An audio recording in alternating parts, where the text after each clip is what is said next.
Welcome one and all to the beautiful oasis of fantastic geekery that is this channel. Dungeons & Dragons is an amazing game with infinite content and insane memories to be shared with friends for the rest of your life. But you knew that already, otherwise you probably wouldn't have clicked on this video. You also probably knew that barbarians, fighters, and rogues never run out of cool.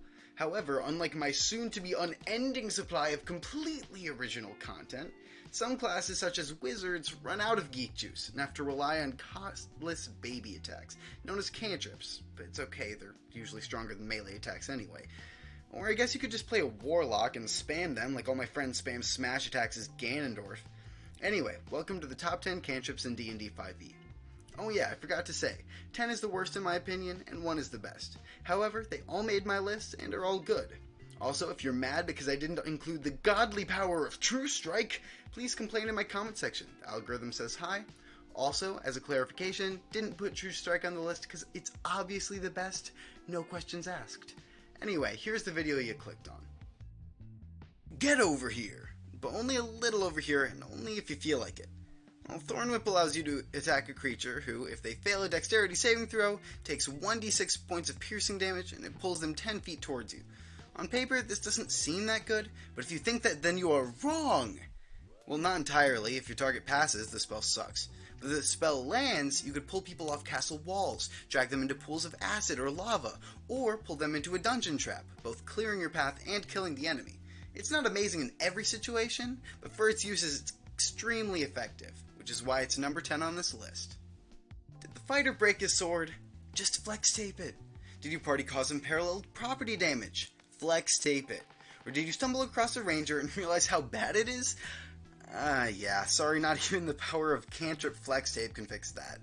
With mending, you can fix any tear or gouge in an item smaller than 5 feet in 6 seconds. I find myself using this spell constantly. It gets the party more money, so you can repair torn up weapons taken from enemies. It can also repair armor so that your paladin can more effectively front line, and much, much more.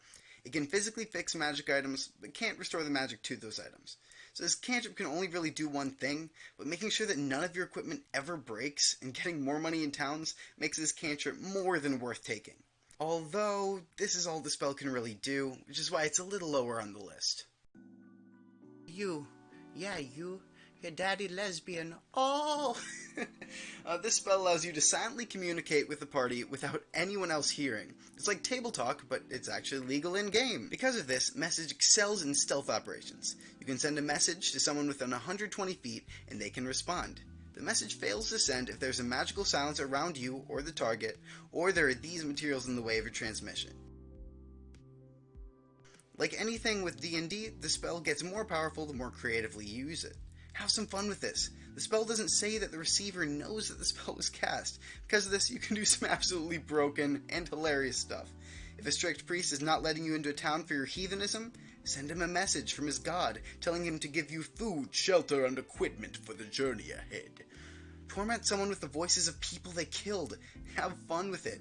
A fun DM makes this spell broken.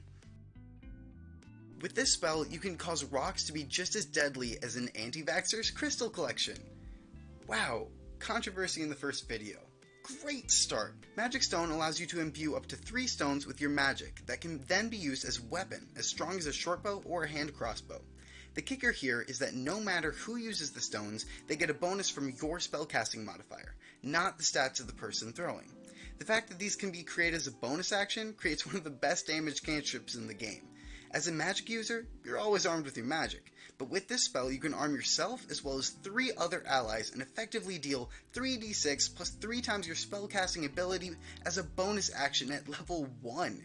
If that's not a good cantrip, I don't know what is. This Finger of Fire makes the situation dire for any foes that inspire your ire. The focus of this spell is dealing damage, 1d10 at level 1 and increasing by 1d10 at levels 5, 11, and 17. This ties it for first for the most damaging cantrip.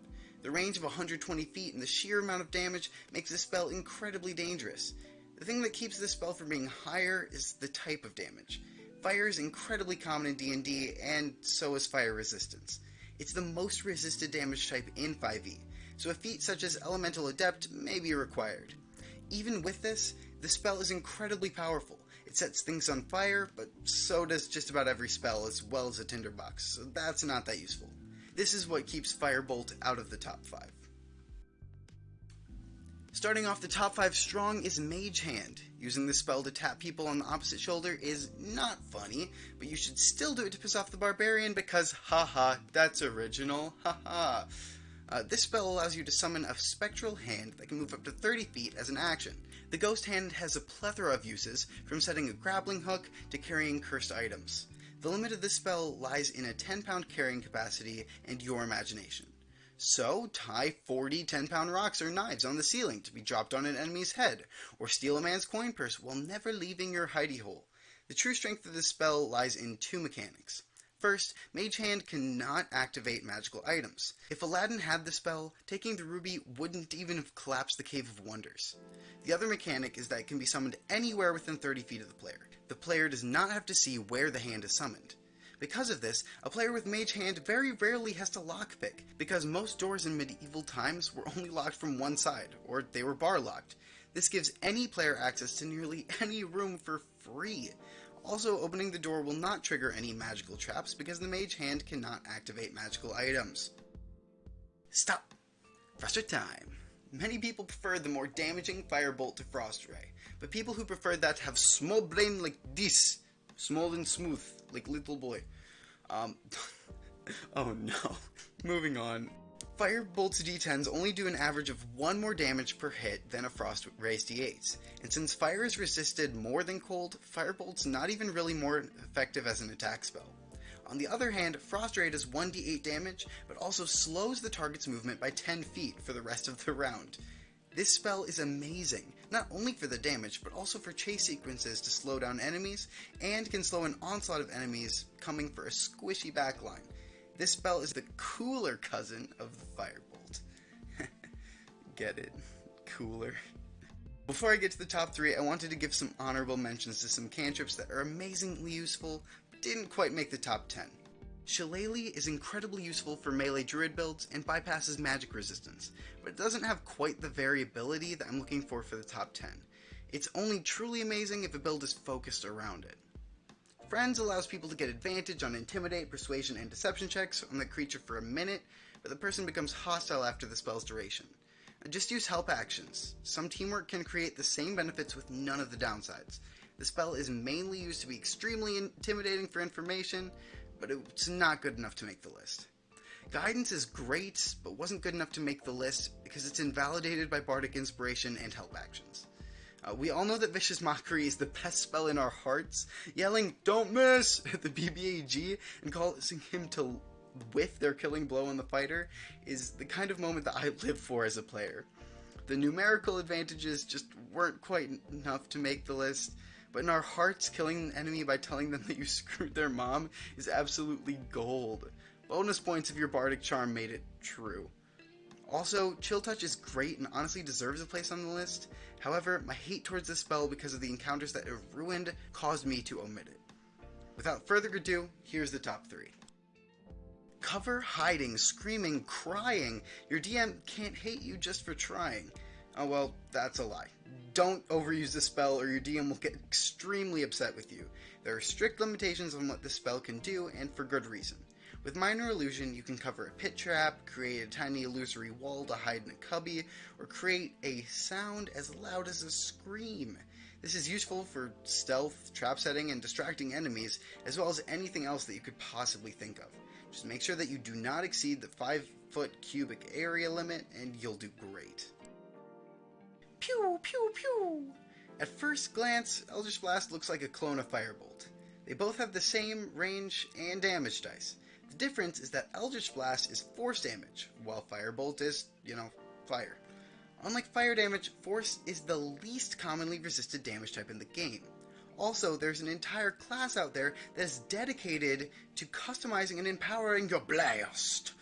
These power-ups include adding your charisma modifier to damage for every detail in the spell's damage, like a magic stone, dragging people towards you like Thorn Whip, and slowing people down like Ray of Frost.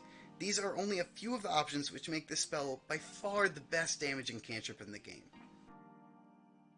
This is kind of a cop-out, but if I didn't add these all together, a third of the list would just be listing the exact same spell. Also, as a challenge, I'm going to try to list off everything that these 3 spells can do in one breath.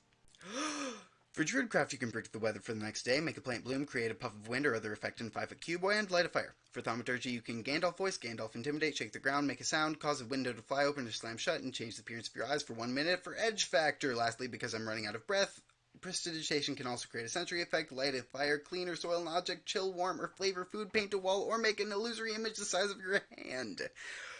Whew. With that amount of effects, it is not hard to imagine the plethora of uses that these spells could have. I'm not the one to tell you how to use them. Just do it, have fun, and be creative. Well, my first video must have been decent, because you're still here. I'll be uploading every week and exploring all sorts of geek content. Also, if you like the style of content, be sure to subscribe. It's free and really helps me get this channel off the ground.